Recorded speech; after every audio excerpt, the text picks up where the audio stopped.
તો આજના લેક્ચરમાં આપણે સ્ટાર્ટ કરીશું નાઇટ્રોજનના ઓક્સાઇડથી. આગળના લેક્ચરમાં આપણે 15મા સમૂહના સામાન્ય ગુણધર્મો, રાસાયણિક ગુણધર્મો તથા એમોનિયા અને ડાયનાઇટ્રોજનની બનાવટ, ગુણધર્મો અને ઉપયોગો વિશે ભણી ગયા છીએ. એના પછી આગળ ત્રીજા લેક્ચરમાં આપણે આજે ભણશું નાઇટ્રોજનના ઓક્સાઇડ. સૌથી પહેલા જ આપણે ભણ્યા હતા કે નાઇટ્રોજન છે એ -3 થી +5 સુધીની ઓક્સિડેશન અવસ્થા ધરાવે છે. હવે ઓક્સિજન છે એ નાઇટ્રોજન કરતા વધારે વિદ્યુતઋણ છે, એટલે નાઇટ્રોજન ફરજિયાત અહીંયા પ્લસમાં ઓક્સિડેશન અવસ્થા ધરાવશે. એટલે કે +1, +2, +3, +4 ને +5. +1, +2, +3, +4 વાળા 2 અને +5. એટલે ટોટલ આપણી પાસે 6 અલગ અલગ પ્રકારના નાઇટ્રોજનના ઓક્સાઇડ છે. હવે દરેક ઓક્સાઇડના 2 અલગ અલગ રીતે નામ લખેલા છે. એક એનું IUPAC નામ છે, જેમાં વચ્ચે રોમનમાં એનો ઓક્સિડેશન આંક લખેલો છે, અને એક એનું સામાન્ય નામ છે. બરાબર? ચાલો, સૌથી પહેલો ઓક્સાઇડ નાઇટ્રોજન 1 ઓક્સાઇડ, એટલે જેમાં નાઇટ્રોજન +1 છે એવો ઓક્સાઇડ. અણુસૂત્ર થશે N2O, ઓક્સિજન -2, નાઇટ્રોજન +1, એટલે 2 નાઇટ્રોજન. સામાન્ય નામ છે ડાયનાઇટ્રોજન ઓક્સાઇડ. વ્યવસ્થિત ધ્યાન આપજો. Nitrogen 1 oxide, dinitrogen oxide, N2O, nitrogen +1. બંને કેવી રીતે? તો આપણે પ્રક્રિયક તરીકે એમોનિયમ નાઇટ્રેટ લેવું પડશે. જ્યારે એમોનિયમ નાઇટ્રેટને બંધ પાત્રમાં ગરમ કરવામાં આવે છે, ફરીથી એમોનિયમ નાઇટ્રેટને બંધ પાત્રમાં ગરમ કરવામાં આવે છે, ત્યારે એમોનિયમ અને નાઇટ્રેટનો નાઇટ્રોજન બંને એકબીજા સાથે જોડાઈ જશે.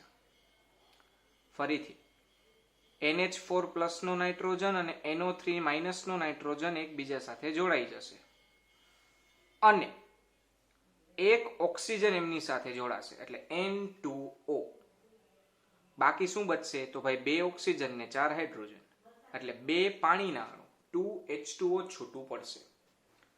એટલે આખી પ્રક્રિયા NH4NO3 બંધ પાત્રમાં ગરમ કરો, એટલે N2O અને 2 પાણીના અણુ છૂટા પડશે. બીજો ઓક્સાઇડ જે છે નાઇટ્રોજન 2 ઓક્સાઇડ, 2 નામ છે એના, નાઇટ્રોજન મોનોક્સાઇડ અને નાઇટ્રિક ઓક્સાઇડ. એમાં નાઇટ્રોજન +2 છે, ઓક્સિજન -2 છે, એટલે NO. બનાવવાનું કેમાંથી? તો ભાઈ સોડિયમ નાઇટ્રાઇટ. આ એક રેડોક્સ પ્રક્રિયા છે. ફરીથી રેડોક્સ પ્રક્રિયા છે. NaNO2 અને ફેરસ સલ્ફેટ FeSO4 ની એસિડિક માધ્યમમાં, એટલે કે H+ ની હાજરીમાં રેડોક્સ પ્રક્રિયા કરીએ, એટલે એમાંથી Fe+2 માંથી Fe+3 થઈ જશે. ફરીથી Fe+2 માંથી Fe+3 થઈ જશે, અને નાઇટ્રોજન છે. હવે જો અહીંયા પહેલા નાઇટ્રોજનનો ઓક્સિડેશન આંક ગણવો જોઈએ, તો સોડિયમ +1 છે, ઓક્સિજન -2, એવા 2, એટલે -4. +1 -4 -3 બરાબરની બીજી બાજુ આવે +3. હાલો, Fe+2 માંથી +3 થયું. નાઇટ્રોજન છે એ +3 માંથી +2 થશે, એટલે Fe નું ઓક્સિડેશન થયું, નાઇટ્રોજનનું રિડક્શન થયું. આખી પ્રક્રિયા યાદ રાખવાની છે. રેડોક્સ પ્રક્રિયા છે 2NaNO2 + 2 FeSO4 + 3 H2O. એટલે એમાંથી ફેરસ સલ્ફેટમાંથી ferric sulphate Fe2SO4 thrice, NaHSO4 અને 2 પાણીના અણુ સંતુલન માટે, અને 2 NO. ત્યાર પછી ત્રીજો ઓક્સાઇડ આવે છે નાઇટ્રોજન 3 ઓક્સાઇડ, એટલે કે નાઇટ્રોજન +3 ઓક્સિડેશન અવસ્થા ધરાવે છે. નાઇટ્રોજન +3, ઓક્સિજન -2, ઇવન ઓડ, એટલે ક્રોસ મલ્ટીપ્લિકેશન થશે, એટલે N2O3. ડાયનાઇટ્રોજન ટ્રાઇઓક્સાઇડ. બનાવવાનું કેવી રીતે?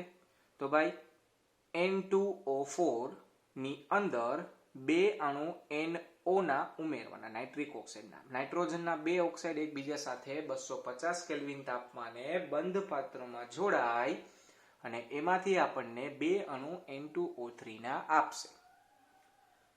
ત્યારબાદ નાઇટ્રોજન +4, પહેલા આપણે બનાવટ વિશે જ ભણીએ છીએ, ગુણધર્મની પછી વાત કરીએ. નાઇટ્રોજન 4 ઓક્સાઇડ એટલે કે નાઇટ્રોજન +4 ઓક્સિજન -2 એટલે NO2. હાલો, NO2 નાઇટ્રોજન ડાયોક્સાઇડ. બનાવવાનું કેવી રીતે? તો ભાઈ લેડ નાઇટ્રેટ ને 673 કેલ્વિન તાપમાને બંધ પાત્રમાં ગરમ કરો એટલે લેડ નાઇટ્રેટ વિઘટન પામે છે. વિઘટન પામે તો લેડ નાઇટ્રેટ નું થઈ જશે લેડ ઓક્સાઇડ, PbNO3 ટ્વાઇસ માંથી PbO, અને NO3 માંથી બનશે NO2. હવે NO3 ની ઓક્સિડેશન કર્તા તરીકેની કાર્યક્ષમતા પણ અહીંયા કામમાં આવશે, એટલે એમાં ડાયઓક્સિજન પણ છૂટો પડે છે. આ ખાસ યાદ રાખજો, આ રેડોક્સ પ્રક્રિયા છે. ત્યારબાદ વાત કરીએ તો આ NO2 અને NO2, 2 NO2 ભેગા કરો એટલે બને N2O4, દ્વિઆણ્વીય સ્વરૂપ, બીજું કાંઈ નથી. 2 NO2 ને ભેગા કરો, એને ઠંડુ પાડો તો એ N2O4 થઈ જાય, એને ગરમ કરો તો પાછું છૂટું પડીને NO2. એટલે +4 વાળા 2 અલગ અલગ ઓક્સાઇડ છે. પછી +5 નાઇટ્રોજન 5 ઓક્સાઇડ N2O5. આ પણ એક રેડોક્સ પ્રક્રિયા છે, એટલે ખાસ ધ્યાન આપજો. સોરી, રેડોક્સ પ્રક્રિયા નથી, આ માત્ર ને માત્ર વિઘટન પ્રક્રિયા છે P4O10 ની. જો HNO3 વત્તા P4O10, આ બંનેની પ્રક્રિયા થશે, આ હાઇડ્રોજન અહીંયા આવી જશે. હવે P4O10 માંથી એક PO3 -3 સ્વરૂપે છૂટું પડશે. ફરીથી P4O10 માંથી એક PO3 -3 સ્વરૂપે છૂટું પડશે. ધ્યાન આપજો વ્યવસ્થિત. એક ફોસ્ફરસે 3 ઓક્સિજન લીધા, તો 4 ફોસ્ફરસે કેટલા ઓક્સિજન લીધા ભાઈ? ફરીથી, એક ફોસ્ફરસે 3 ઓક્સિજન લીધા, તો 4 ફોસ્ફરસે 12 ઓક્સિજનની જરૂર પડે. 10 અહીંયા છે અને 3 અહીંયા છે, એટલે આમાંથી 2 ઓક્સિજન યુઝ કરશે. બરાબર? હાલો, 2 ઓક્સિજન વાપરે છે એટલે 4 અણુ HPO3 ના બનશે. બાકી બચે છે N. હવે આપણે N2O5 બનાવવાનું છે. 4 પહેલેથી લખેલા છે એટલે 2 અણુ N2O5 ના બનશે. ઓક્સિજનનું સંતુલન જોવો તો 12 + 10, 12 + 10, એટલે આખી પ્રક્રિયા યાદ રાખવાની છે. 4 HNO3 વત્તા P4O10, એમાંથી 4 HPO3 અને 2 N2O5. હવે બધાના ગુણધર્મની જો આપણે વાત કરીએ તો સૌથી પહેલા નાઇટ્રોજન +1 અને નાઇટ્રોજન +2 ના ઓક્સાઇડ રંગવિહીન વાયુ સ્વરૂપે છે અને તટસ્થ છે. આ ખાસ યાદ રાખજો. +1 અને +2 નીચી ઓક્સિડેશન અવસ્થા તટસ્થ હશે અને વાયુ સ્વરૂપે હશે. +3 થી બધા એસિડિક, +3 થી બધા એસિડિક. હાલો, N2O3 જ્યાં જ્યાં દ્વિઆણ્વીય સ્વરૂપ આવશે, ફરીથી જ્યાં જ્યાં નાઇટ્રોજનના 2 પરમાણુ આવશે એ બધા ઘન સ્વરૂપે હશે છે, અને સિંગલ નાઇટ્રોજન હશે એ વાયુ સ્વરૂપે હશે. હવે N2O3 એ વાદળી રંગનો ઘન છે, એટલે આ ખાસ IMP છે, યાદ રાખજો. NO2 છે કથ્થઈ રંગનો વાયુ છે. N2O4 દ્વિઆણ્વીય સ્વરૂપે રંગવિહીન થઈ જશે અને 2 અણુ હોવાથી ઘન અથવા પ્રવાહી, નીચું ગલન બિંદુ છે એટલે. અને N2O5 છે રંગવિહીન. એટલે 2 વસ્તુ રંગીન છે, એક N2O3 વાદળી રંગનું છે અને NO2 કથ્થઈ રંગનું છે. આ ખાસ યાદ રાખજો. ચાલો, હવે વાત આવે છે આ બધા ઓક્સાઇડના બંધારણ. કેવી રીતે દોરવા અને યાદ રાખવા. સૌથી પહેલા +1, તો જ્યારે બનાવટ આવી હતી ત્યારે જ મેં તમને કીધું હતું 2 નાઇટ્રોજન એકબીજા સાથે જોડાઈ જશે અને એની સાથે ઓક્સિજન જોડાશે. બે બાજુ દ્વિબંધ આવશે. હવે વચ્ચેના નાઇટ્રોજનના 4 બંધ થઈ ગયા છે, મતલબ કે કોઈ એક બંધ સવર્ગ સહસંયોજક બંધ છે એ નાઇટ્રોજન બાજુ હશે. સવર્ગ સહસંયોજક બંધ નાઇટ્રોજન બાજુ હશે, કારણ કે નાઇટ્રોજન ઉપર જો 2 અબંધકારક ઇલેક્ટ્રોન યુગ્મ છે. ઓક્સિજન પાસે પણ 2 છે, એટલે બે બાજુ 2 દ્વિબંધ, એક બાજુ નાઇટ્રોજન ને એક બાજુ ઓક્સિજન. હવે સહસ્પંદન કેવી રીતે થાય? તો ઓક્સિજનના દ્વિબંધનો એક બંધ નાઇટ્રોજન બાજુ આવી જાય, એટલે કે ઓક્સિજને બંધના ઇલેક્ટ્રોન લઈ લીધા, એટલે 2 ની જગ્યાએ 3 અબંધકારક ઇલેક્ટ્રોન યુગ્મ અને નાઇટ્રોજને પોતાનો ઇલેક્ટ્રોન યુગ્મ વાપરો છે, એટલે એની 2 ની જગ્યાએ 1 અબંધકારક ઇલેક્ટ્રોન યુગ્મ. એટલે સહસ્પંદનના કારણે એક બાજુ ત્રિબંધ ને એક બાજુ એક બંધ. આ N2O નું સહસ્પંદન બંધારણ છે. ત્યારબાદ NO, આ સાવ સરળ છે. નાઇટ્રોજન ઓક્સિજન વચ્ચે દ્વિબંધ, એક ઇલેક્ટ્રોન એકલો ઓક્સિજન ઉપર અયુગ્મિત. આ ખાસ યાદ રાખવાનું છે. એવી જ રીતે એ અયુગ્મિત ઇલેક્ટ્રોન બીજી બાજુ આવતું રહે તો એનું સહસ્પંદન બંધારણ નાઇટ્રોજન ઉપર આવી જાય તો. ત્યારબાદ જે 4 છે એ સરળ એકબીજા સાથે સંકળાયેલા બંધારણ છે. 2 નાઇટ્રોજન ઉપર 2 ઓક્સિજન, કહું એ રીતે યાદ રાખજો. 2 નાઇટ્રોજન ઉપર 2 નાઇટ્રોજન ઉપર 2 ઓક્સિજન અને 2 નાઇટ્રોજન વચ્ચે એક સિંગલ બંધ. નાઇટ્રોજન ઉપર રહેલા 2 માંથી 1 ઓક્સિજન દ્વિબંધમાં. નાઇટ્રોજન ઉપર રહેલા 2 માંથી 1 ઓક્સિજન દ્વિબંધમાં, બંને તરફ. હવે જો સીસ બંધારણની જેમ દ્વિબંધ 2 ઉપરની તરફ હોય તો એ પહેલું સહસ્પંદન, અને ટ્રાન્સની જેમ એક ઉપર ને એક નીચે હોય તો એ બીજું સહસ્પંદન. જ્યાં દ્વિબંધ હોય ત્યાં ઓક્સિજન ઉપર 2 યુગ્મ અને જ્યાં સિંગલ બંધ હોય ત્યાં ઓક્સિજન ઉપર 3 યુગ્મ. એટલે આખે આખું N2O4 નું બંધારણ બની જાય. હવે N2O4 અને N2O5 માં એક જ ફેરફાર છે. અહીંયા 2 નાઇટ્રોજન વચ્ચે સિંગલ બંધ હતો, અહીંયા 2 નાઇટ્રોજન વચ્ચે એક ઓક્સિજન છે, પૂરું. બાકી સેમ ટુ સેમ બંધારણ. ત્યારબાદ N2O3.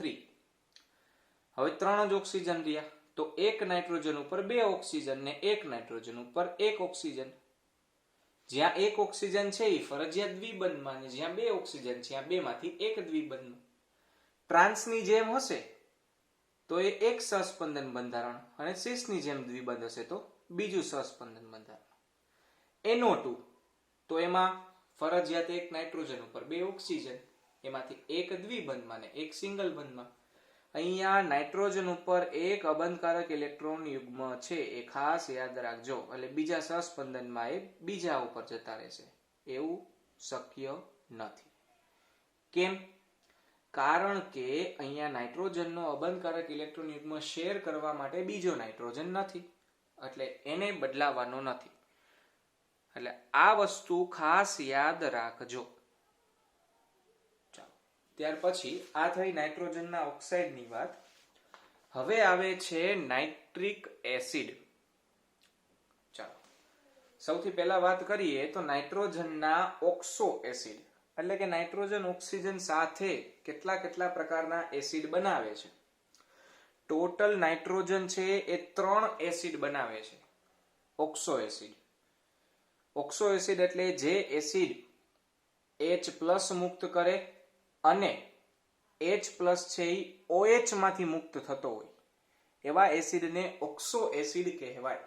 હાલો, નાઇટ્રોજનના 3 ઓક્સો એસિડ છે. સૌથી પહેલું ઓક્સો એસિડ છે હાઇપોનાઇટ્રસ એસિડ, H2N2O2. ત્યારબાદ બીજું એસિડ આવે છે HNO2, નાઇટ્રસ એસિડ. આ બંને અસ્થાયી છે. હવે અસ્થાયી હોવાના લીધે જલીય માધ્યમમાં વિસમીકરણ પ્રક્રિયા દ્વારા HNO3 માં રૂપાંતર પામે છે.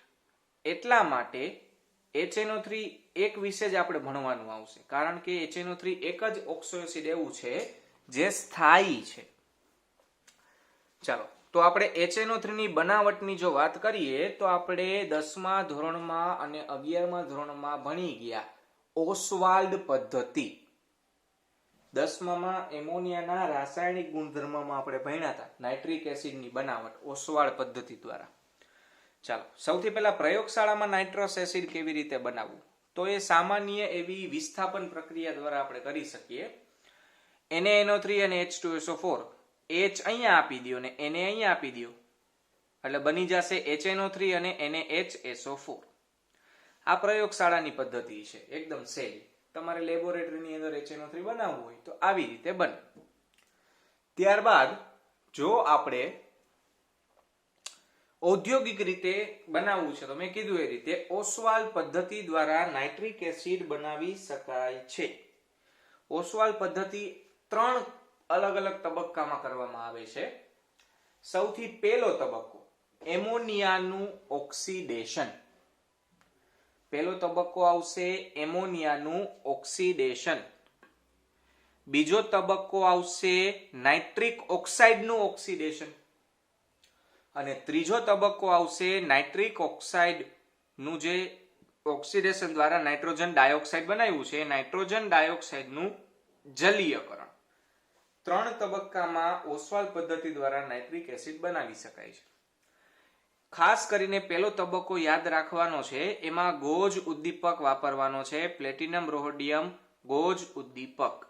500 કેલ્વિન તાપમાન અને 9 બાર જેટલું દબાણ. હાલો, એમોનિયા નું ઓક્સિડેશન કરશો એટલે NH3 માંથી NO બની જશે નાઇટ્રિક ઓક્સાઇડ અને પાણી મુક્ત થશે. આ રેડોક્સ પ્રક્રિયા છે જેમાં NH3 નું ઓક્સિડેશન અને O2 નું રિડક્શન થાય છે. કેવી રીતે યાદ રખાય, તો આ રીતે NH3O2 NOH2. પછી તો ગુણાંક યાદ રાખી લેવાય 4:5 અને 4:6. હવે તરત એ પ્રક્રિયા આખી યાદ રહી જાય. 4NH3 વત્તા 5O2 એમાંથી 4NO અને 6H2O. ખાસ યાદ રાખજો, પ્લેટિનમ રોહોડિયમ ગોજ ઉદ્દીપક 500 કેલ્વિન તાપમાન અને 9 વાતાવરણ દબાણ 9 બાર દબાણ. આ 1 માર્કનો પ્રશ્ન પણ છે. બીજા તબક્કામાં માત્ર ને માત્ર NO માં O2 ઉમેરવાનો છે, એ પ્રતિવર્તી પ્રક્રિયા છે અને એમાંથી NO2 બની જશે. ત્રીજા તબક્કામાં NO2 માં H2O ઉમેરશો એટલે H2O અને NO2 ભેગા થઈ HNO3 બનાવશે અને સાથે NO ફરીથી મુક્ત થશે. એ જ NO નું પાછું ઓક્સિડેશન થઈ ના તબક્કો ચાલ્યા કરે. મતલબ મેં કીધું એ રીતે જે NO મુક્ત થાય છે એનું પુનઃચક્રણ થશે. હવે જે આપણને જલીય HNO3 મળે છે એનું નિસ્યંદન કરીએ એટલે કે ગરમ કરીએ, એમાંથી પાણી મુક્ત કરીએ તો આપણે 68% જેટલું સાંદ્ર HNO3 બનાવી શકીએ છીએ અને એમાં H2SO4 ઉમેરી H2SO4 ને પણ સાંદ્ર આપણે બનાવી શકીએ છીએ 98% સુધી. હાલો, હવે નાઇટ્રિક એસિડના ભૌતિક ગુણધર્મો એટલે કે ભાઈ દેખાવે કેવું છે, સ્વભાવે કેવું છે, દ્રાવ્યતા શું છે, એવી બધી વાત આવશે, ઘનતા ને એવી બધી. ચાલો, સૌથી પહેલા HNO3 છે એ એક રંગવિહીન પ્રવાહી છે. ખાસ યાદ રાખજો, HNO3 છે એ એક રંગવિહીન પ્રવાહી છે. એનું ઉત્કલન બિંદુ છે 355.6 કેલ્વિન અને ગલન બિંદુ છે 231.4 કેલ્વિન. આ ખાસ યાદ રાખજો. હાલો, HNO3 ની વિશિષ્ટ ઘનતા 1.504 છે. વિશિષ્ટ ઘનતા છે એની સાંદ્રતા ગણવા માટે ઉપયોગી હોય એટલે 1 માર્કનો પ્રશ્ન પણ છે, એ યાદ રાખજો. હાલો, હવે HNO3 જે છે એ વાયુ અવસ્થામાં સમતલીય આકાર ધરાવે છે. હાલો, સમતલીય આકાર બાજુમાં દોરેલો છે, ખાસ ધ્યાનમાં રાખજો. નાઇટ્રોજન કોઈ જગ્યાએ દ્વિબંધ બનાવતો નથી. ખોટું. આકારમાં બધા સિંગલ બંધ બતાવેલા છે. એમાંથી એક ઓક્સિજન દ્વિબંધમાં હશે અને એક ઓક્સિજન સિંગલ બંધમાં હશે. આ ખાસ ધ્યાન રાખજો. હાલો, હવે HON બંધ કોણ 102 ડિગ્રીનો હશે અને ONO બંધ કોણ 130 ડિગ્રી સેલ્સિયસ, સોરી 130 ડિગ્રીનો હશે. હાલો, OH બંધ લંબાઈ 96 pm ની, નાઇટ્રોજન ઓક્સિજન હાઇડ્રોજન વાળા ઓક્સિજનની બંધ લંબાઈ 140.6 pm અને નાઇટ્રોજન ઓક્સિજન દ્વિબંધની બંધ લંબાઈ 121 pm ની હશે. ત્યારબાદ રાસાયણિક ગુણધર્મની વાત કરીએ તો HNO3 છે એ પ્રબળ એસિડ છે અને પ્રબળ એસિડ હોવાના લીધે એનું ખૂબ જ ઝડપથી ઉષ્માક્ષેપક પ્રક્રિયા દ્વારા જલીયકરણ થાય છે અને જલીયકરણ દ્વારા તે H3O+ અને OH- જેવા આયન આપે છે. જલીય દ્રાવણમાં તે H3O+ અને OH- જેવા આયન આપે છે. પ્લસ HNO3 હોવાથી એમાં NO3- પણ બનશે. બીજી એની સ્પેશિયલ એક ગુણધર્મની જો વાત કરીએ તો એ છે ઓક્સિડેશન કર્તા તરીકેનો સ્વભાવ. મોસ્ટ IMP પ્રશ્ન, HNO3 નો ઓક્સિડેશન કરતા સ્વભાવ ધાતુ અને અધાતુ સાથે વર્ણવો. સૌથી પહેલા ધાતુ સાથે જો વાત કરીએ તો HNO3 છે એ સોનું એટલે કે Au અને પ્લેટિનમ એટલે કે Pt સિવાયની ધાતુનું ઓક્સિડેશન કરે છે. આ બે ઉમદા ધાતુ કહેવાય એટલે એનું ઓક્સિડેશન થતું નથી. 3 અલગ અલગ કેસ છે, ખાસ યાદ રાખજો. 3 અલગ અલગ કિસ્સા છે. સૌથી પહેલા આવે છે મંદ એસિડ, એકદમ અતિ મંદ એસિડ. જ્યારે મંદ એસિડ હશે ત્યારે HNO3 ના 10 અણુ લેવા પડશે અને +2 હોય એવી ધાતુના 4 અણુ લેવા પડશે. ફરીથી યાદ કરાવું છું, જ્યારે મંદ HNO3 લીધું હશે ત્યારે +2 વાળી ધાતુના 4 અણુ અને HNO3 ના 10 અણુ લેવા પડશે. અતિ મંદ પ્રક્રિયા પરિસ્થિતિમાં N2O મુક્ત થશે. ફરીથી, અતિ મંદ પ્રક્રિયા પરિસ્થિતિમાં N2O મુક્ત થશે. હવે જે +2 વાળી ધાતુ હતી એનું નાઇટ્રેટ એટલે કે CuNO3 ટ્વાઇસ સાથે પાણી છૂટું પડશે કારણ કે આ એક રેડોક્સ પ્રક્રિયા છે. Cu નું ઓક્સિડેશન, HNO3 નું રિડક્શન. એટલે આખી પ્રક્રિયા આ રીતે યાદ રખાય. 4Cu + 10 HNO3 મંદ પ્રક્રિયા પરિસ્થિતિ હોય તો 4 CuNO3 ટ્વાઇસ + 1 N2O અને 5 H2O. ત્યારબાદ જો તમે HNO3 10 થી 30% જેટલું સાંદ્ર રાખશો, ફરીથી જો HNO3 10 થી 30% જેટલું સાંદ્ર રાખશો તો 8 અણુ HNO3 ના લેવા પડશે અને +2 વાળી ધાતુના 3 અણુ. ફરીથી 10 થી 30% સાંદ્ર એસિડ હશે તો 8 અણુ HNO3 ના અને 3 અણુ +2 વાળી ધાતુના લેવા પડશે. જ્યારે 10 થી 30% સાંદ્ર એસિડ હશે ત્યારે એમાંથી નાઇટ્રિક ઓક્સાઇડ NO છૂટો પડશે. N2O નહીં, NO. એટલે કે અતિ મંદમાં N2O, 10 થી 30% માં NO અને અતિ સાંદ્રમાં NO2. આ ખાસ યાદ રાખજો. ચાલો, 3 Cu + 8 HNO3 માંથી 10 થી 30% સાંદ્રતા પરિસ્થિતિમાં 3 Cu NO3 twice + 2 NO + 4 H2O. જો તમે સંપૂર્ણ સાંદ્ર એસિડ લીધો હશે તો HNO3 ના 4 અણુ અને +2 વાળી ધાતુનો 1 અણુ. એના બે ઉદાહરણ લખ્યા છે, કોપર અને ઝિંક, બે +2 વાળા છે.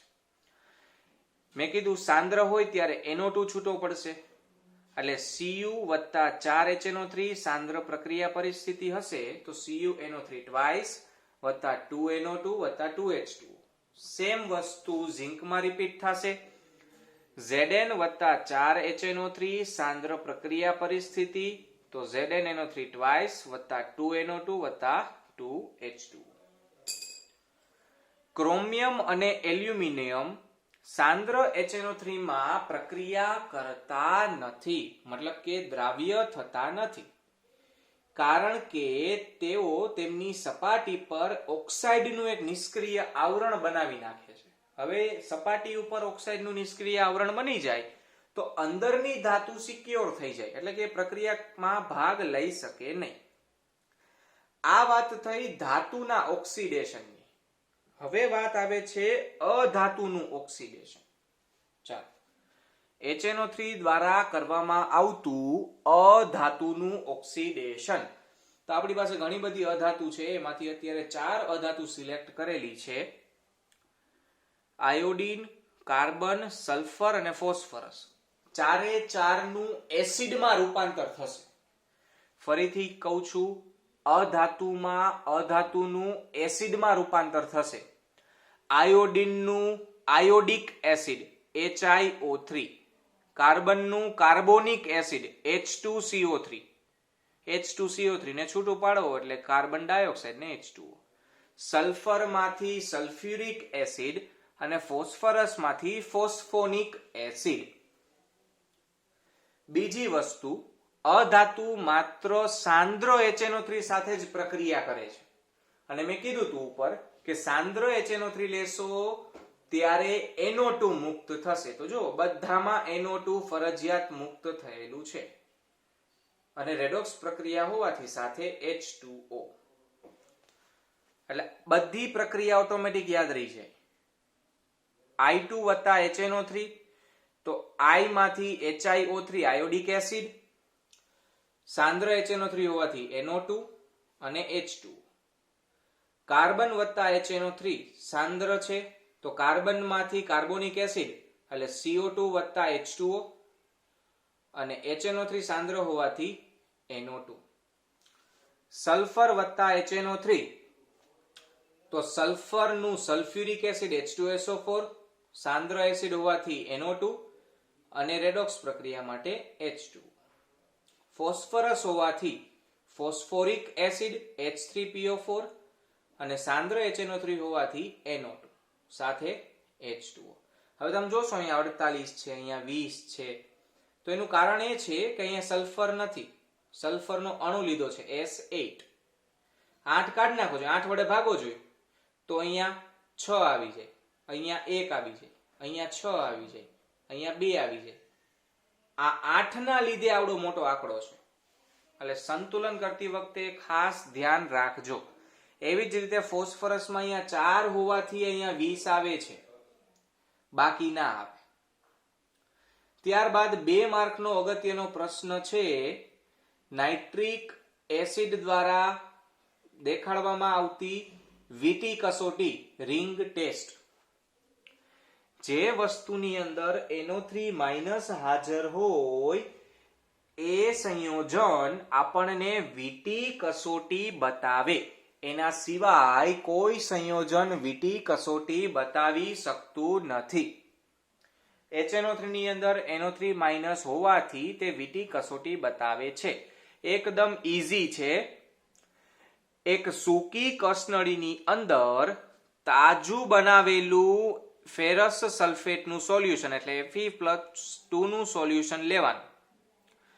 એની અંદર કસનળીની દિવાલ પર ધીમે ધીમે સાંદ્ર H2SO4 ઉમેરવાનું.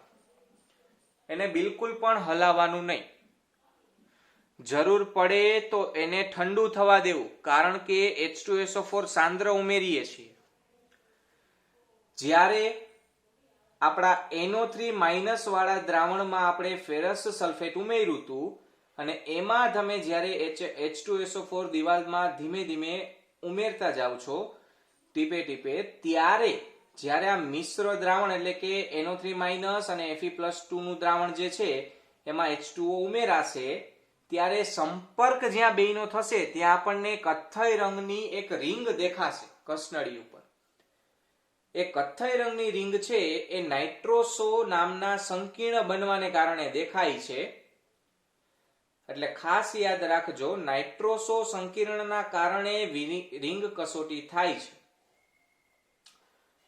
આ મોસ્ટ આઈએમપી છે. આમાંથી ફરજિયાતપણે 1 માર્કનું ઓછામાં ઓછું પૂછાશે, એટલે આ ખાસ યાદ રાખજો. હવે આખી પ્રક્રિયાની જો વાત કરીએ તો સૌથી પહેલા રેડોક્સ પ્રક્રિયા થશે. મતલબ કે NO3- અને Fe+2 એ બંને એસિડિક માધ્યમમાં પ્રક્રિયા કરે છે. એટલે Fe+2 માંથી Fe+3 માં ઓક્સિડેશન પામશે અને નાઇટ્રોજન+5 માંથી નાઇટ્રોજન+2 માં ઓક્સિડેશન પામશે. એટલે કે NO3- માંથી NO, Fe+2 માંથી Fe+3. પ્રક્રિયા સંતુલિત કરવા માટે 2 H2O મૂકવા પડશે. હવે Fe+3 છે એની પાસે ખાલી ડી કક્ષક હોય છે. ખાલી ડી કક્ષક હોવાના લીધે તે પાણીના અણુ સાથે સંકીર્ણ બનાવશે hexahydrate ferric ion. Hexahydrate ferric ion Fe+2 સંકીર્ણ બનાવશે. એટલે FeH2O6+2 હેક્સાહાઇડ્રેટ ફેરસ આયન. એની સાથે NO જોડાશે. Fe+3 ક્યાંય પ્રક્રિયામાં કામમાં નહીં આવે, ફરીથી Fe+2 જ ઉમેરાશે. હાલો, FeH2O6+2 વત્તા NO જે ઉપરની પ્રક્રિયાથી મળે છે, એક H2O બહાર નીકળી જશે, એક NO અંદર આવી જશે. એટલે FeNOH2O5 આ આપણો નાઇટ્રોસો આયન છે, +2 વત્તા એક H2O બહાર નીકળી ગયો. આ કથ્થઈ રંગનું હોય છે એટલે આપણને કથ્થઈ રંગની વીટી દેખાય છે, નાઇટ્રોસો સંકીર્ણ. અણુસૂત્ર ખાસ યાદ રાખજો, FeNOH2O5 આ બધી એની ઓક્સિડેશન કરતા તરીકેની પ્રક્રિયા છે HNO3. એટલે આખો પ્રશ્ન આપણને 3 માર્કમાં પૂછી શકે કે ભાઈ નાઇટ્રિક એસિડની ઓક્સિડેશન કરતા તરીકેની પ્રક્રિયા વર્ણવો. તો ધાતુ સાથે આવશે, અધાતુ સાથે આવશે અને વીટી કસોટી આવશે. હવે નાઇટ્રિક એસિડના ઉપયોગો ક્યાં ઉપયોગમાં લેવાય છે? તો સૌથી પહેલા સ્ટેનલેસ સ્ટીલના ઉપચારમાં, એટલે કોઈ જગ્યાએ સ્ટેનલેસ સ્ટીલને ઓગાળવું હોય, ધ્યાનથી સાંભળજો, સ્ટેનલેસ સ્ટીલને ઓગાળવું હોય તો આપણે HNO3 ઉપયોગમાં લેવું પડે. એના સિવાય ખાતર બનાવવામાં, કેવું ખાતર? તો ભાઈ NH4NO3 જેવા ખાતર બનાવવામાં નાઇટ્રેટ આવે છે. એટલે પાયરોટેકનિક્સ એટલે તો ભાઈ અલગ અલગ પ્રકારની ધાતુ કર્મ વિધિમાં એ વપરાય છે.